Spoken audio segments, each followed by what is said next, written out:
ചരിത്രത്തിൽ ആദ്യമായി അധികാരത്തിലേക്ക് എത്തിയ പാലക്കാട്, അകത്തേത്തറ, അട്ടപ്പാടി, പുതൂർ പഞ്ചായത്തുകളിൽ ഉൾപ്പെടെ ഇന്ന് പ്രസിഡന്റ്, വൈസ് പ്രസിഡന്റ് തെരഞ്ഞെടുപ്പ് നടക്കും.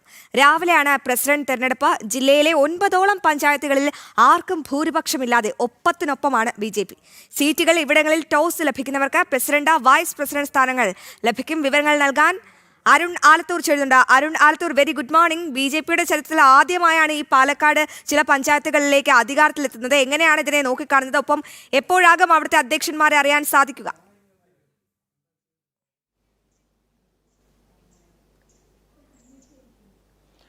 അശ്വതി, മോർണിംഗ്. പാലക്കാട് ജില്ലയെ സംബന്ധിച്ചിടത്തോളം ജില്ലയിൽ ചരിത്രത്തിൽ ആദ്യമായിട്ടാണ് പഞ്ചായത്തുകളിൽ BJP അധികാരത്തിലേക്ക് ഏറുന്നത്. പ്രത്യേകിച്ച് പാലക്കാട് നഗരസഭയ്ക്ക് തൊട്ടടുത്ത് കിടക്കുന്ന അകത്തേത്തറ പഞ്ചായത്ത്, അവിടെ 38 വർഷത്തോളം CPM ഭരിച്ച പഞ്ചായത്താണ്. ആ പഞ്ചായത്തിലാണ് BJP അധികാരത്തിലേക്ക് എത്താൻ പോകുന്നത്. ഒപ്പം തന്നെ അട്ടപ്പാടിയിലെ പുതൂർ പഞ്ചായത്ത്, മാത്രമല്ല പറളി പഞ്ചായത്തിൽ CPM-ഉം അല്ലെങ്കിൽ ഇടതുപക്ഷവും BJP-യും ഒപ്പത്തിനൊപ്പമാണ്. അവിടെ ആർക്കാണ് നറുക്കെടുപ്പിലൂടെ ഭാഗ്യം തുണയ്ക്കുന്നത് എന്നുള്ളതും വലിയ ആകാംക്ഷയോടെ ഉറ്റുനോക്കുന്ന സാഹചര്യമാണ്. മാത്രമല്ല ജില്ലയിലെ 9ഓളം പഞ്ചായത്തുകളിൽ സമാന രീതിയിൽ നറുക്കെടുപ്പിലൂടെ ആയിരിക്കും ആരാണ് അധികാരത്തിലേറുക എന്നുള്ളത് കണ്ടെത്താനാവുക. മാത്രമല്ല അവിടങ്ങളിലൊക്കെ BJP നിർണായക ശക്തിയാണെന്നുള്ള സാഹചര്യവുമുണ്ട്. ഏതായാലും ഞാൻ ഇപ്പോൾ നിൽക്കുന്നത് അകത്തേത്തറ പഞ്ചായത്തിലാണ്. അകത്തേത്തറ പഞ്ചായത്തിൽ ഈ മത്സരത്തിൽ പ്രസിഡന്റ് സ്ഥാനാർത്ഥിയായും വൈസ് പ്രസിഡന്റ് സ്ഥാനാർത്ഥിയും ഒക്കെ BJP തീരുമാനിച്ചു കഴിഞ്ഞു. ബിന്ദു എന്ന അവരാണ് പ്രസിഡന്റ് സ്ഥാനാർത്ഥിയായിട്ട് മത്സരിക്കുന്നത്. എങ്ങനെ കാണുന്നു ഈ ഒരു പ്രസിഡന്റ് സ്ഥാനത്തേക്ക് ശക്തമായ രീതിയിലുള്ളൊരു മത്സരം കാഴ്ചവെച്ചുകൊണ്ട് BJPക്ക് അധികാരത്തിലേക്ക് എത്താൻ കഴിയുന്നുള്ളത് തന്നെയാണ്? അതെ, തീർച്ചയായും BJPക്ക് അധികാരത്തിലെത്തുന്നു. നമ്മൾ നേരത്തെ പറഞ്ഞ കാര്യമാണ്, ഭരിക്കും അകത്തേത്തറ BJP എന്നുള്ളത്. എന്താണ് ജനങ്ങൾക്ക് കൊടുക്കാനുള്ളൊരു ഉറപ്പ്, വാഗ്ദാനം എന്താണ്? ഇത്രയും കാലം CPM-ൻ്റെ ഭാഗത്തു നിന്നുള്ള പരിഗണനയൊന്നും ഉണ്ടായിട്ടുണ്ടായിരുന്നില്ല. അപ്പോൾ ഇനി BJP ഭരണത്തിൽ വന്നു കഴിഞ്ഞാൽ നമുക്ക് ചെയ്യാൻ പറ്റുന്ന മാക്സിമം ചെയ്യാൻ പറ്റുന്നത് ചെയ്തുകൊണ്ടിരിക്കുന്നു ജനങ്ങൾക്ക്. വൈസ് പ്രസിഡന്റ് സ്ഥാനത്തേക്ക് മത്സരിക്കുന്നത് പാലക്കാട് ഈ മണ്ഡലത്തിൻ്റെ പ്രസിഡന്റ് കൂടെയായ G. സുജിത്താണ്. എങ്ങനെയാണ് ഈ ഒരു അകത്തേത്തറ പഞ്ചായത്തിൽ ഉച്ചയ്ക്ക് ശേഷമായിരിക്കും വൈസ് പ്രസിഡന്റ് സ്ഥാനത്തേക്കുള്ള തെരഞ്ഞെടുപ്പാണെങ്കിലും വൈസ് പ്രസിഡന്റ് സ്ഥാനത്തേക്കുള്ള തെരഞ്ഞെടുപ്പാണെങ്കിലും കേവല ഭൂരിപക്ഷം ഉള്ളത് കൊണ്ട് തന്നെ അനായാസം വിജയിക്കാൻ കഴിയുമെന്നുള്ളത് തന്നെയല്ല പ്രതീക്ഷ? തീർച്ചയായിട്ടും നമ്മൾ ഇത്തവണ ആകെയുള്ള 19 സീറ്റിൽ 10 സീറ്റിൽ വിജയിക്കുകയും 6 സീറ്റിലാണ് രണ്ടാം സ്ഥാനത്തെത്തുകയാണ് BJP ചെയ്തിരിക്കുന്നത്. നമ്മുടെ കേവല ഭൂരിപക്ഷത്തിന് വേണ്ട 10 സീറ്റ് BJPക്ക് ഉണ്ട്. അതോടൊപ്പം തന്നെ ഇന്ന് വോട്ടിങ്ങിന് വേണ്ട മുഴുവൻ അംഗങ്ങളും കൃത്യമായിട്ട് ഇവിടെ എത്തിയിട്ടുണ്ട്.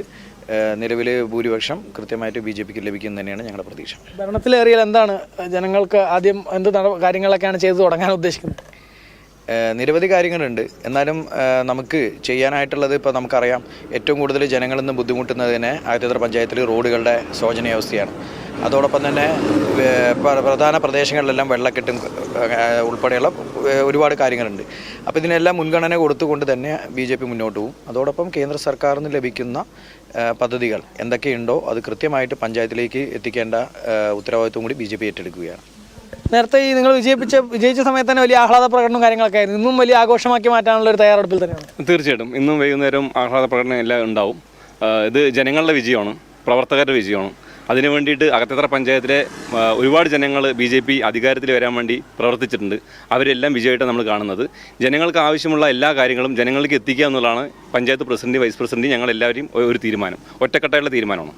മുൻപ് ഇടതുപക്ഷം ഭരിക്കുമ്പോൾ പല പദ്ധതികളും കൃത്യമായി ജനങ്ങളിലേക്ക് എത്തുന്നില്ല. ഇവിടുത്തെ ഒരുപാട് പ്രശ്നങ്ങൾ നമ്മൾ തന്നെ ജനം TV തന്നെ റിപ്പോർട്ട് ചെയ്തിരുന്നു. അത്തരത്തിലുള്ള പ്രശ്നങ്ങൾക്കൊക്കെ ഒരു ശാശ്വത പരിഹാരം കൊണ്ടുവരാൻ കഴിയുന്നുള്ളത്? ഉറപ്പായിട്ടും രാഷ്ട്രീയത്തിന് അതീതമായിട്ടുള്ളൊരു വികസനമാണ് ഭാരതീയ ജനതാ പാർട്ടി ഇവിടെ നമ്മൾ തീരുമാനിച്ചിരിക്കുന്നത്. കഴിഞ്ഞ ഏകദേശം ഒരു 30-38 വർഷത്തോളം ഇവിടുത്തെ രാഷ്ട്രീയം നോക്കിയിട്ടാണ് പല കാര്യങ്ങളും വാർഡുകളിലും പഞ്ചായത്തിലും മൊത്തം ചെയ്തിട്ടുള്ളത്. അപ്പോൾ അതെല്ലാം മാറ്റം വരുത്തിയിട്ട് രാഷ്ട്രീയത്തിന് അതീതമായി ജാതിമത ഭേദമന്യേ എല്ലാവർക്കും ജനങ്ങൾക്ക് വേണ്ട വികസനം കൃത്യമായിട്ട് അവരുടെ കൈകളിലെത്തും. കാരണം അകത്തേത്തറ പഞ്ചായത്തിൽ BJP വിശ്വസിച്ചിട്ട് ജനങ്ങൾ നിന്നിട്ടുണ്ട്. ഉറപ്പായിട്ടും അതേപോലെ തന്നെ പാർട്ടിയും ജനങ്ങൾക്കൊപ്പം തന്നെ ഉണ്ടാവും. 10 സീറ്റുകളിലാണ് വിജയിക്കാൻ കഴിഞ്ഞിട്ടുള്ളത്. അതുപോലെ CPM 8-ഉം 1 സീറ്റിൽ UDF അല്ലേ? അതെ. കാരണം 10 സീറ്റിൽ BJP വിജയിച്ചിട്ടുണ്ട്. ഏകദേശം ഒരു 4-5 വാർഡുകളോളം നമ്മൾ സെക്കൻഡ് തന്നെയാണ്. ചെറിയ വോട്ടുകൾക്കാണ് പോയത്. ഏതായാലും അകത്തേത്തറ പഞ്ചായത്തിലെ BJPയുടെ പ്രസിഡന്റായിട്ടും അതുപോലെ തന്നെ വൈസ് പ്രസിഡന്റായിട്ടും ഒക്കെ മത്സരിക്കുന്നതിന് വേണ്ടിയുള്ള സ്ഥാനാർത്ഥികൾ അവരെ തീരുമാനിച്ചു കഴിഞ്ഞു. നേരത്തെ സംസാരിച്ച ബിന്ദു അതുപോലെ തന്നെ സുജിത്ത് എന്നിവരാണ് പ്രസിഡന്റ് വൈസ് പ്രസിഡന്റ് സ്ഥാനാർത്ഥികൾ. രാവിലെ ഒരു 10:30 പ്രസിഡന്റ് സ്ഥാനത്തേക്കുള്ള തെരഞ്ഞെടുപ്പ് നടക്കുക. അത് കഴിഞ്ഞാൽ ഉച്ചയ്ക്ക് 2:30 തന്നെ വൈസ് പ്രസിഡന്റ് സ്ഥാനത്തേക്കുള്ള തെരഞ്ഞെടുപ്പും നടക്കുമെന്നുള്ളതാണ്. അകത്തേത്തറ പഞ്ചായത്തിനെ സംബന്ധിച്ചിടത്തോളം ഇവിടെ വലിയ ആഘോഷമാക്കി മാറ്റാൻ വേണ്ടിയുള്ള ഒരുക്കത്തിലാണ് BJP ഈ ഒരു പ്രസിഡന്റ് വൈസ് പ്രസിഡന്റ് തെരഞ്ഞെടുപ്പുകൾ. അതിനുശേഷം അധികാരമേൽക്കുന്ന സത്യപ്രതിജ്ഞ ചെയ്ത് അധികാരമേൽക്കുന്ന ഈ ഒരു ചടങ്ങൊക്കെ വലിയ ആഘോഷമാക്കി മാറ്റാനുള്ള ഒരുക്കത്തിലാണ് അവർ.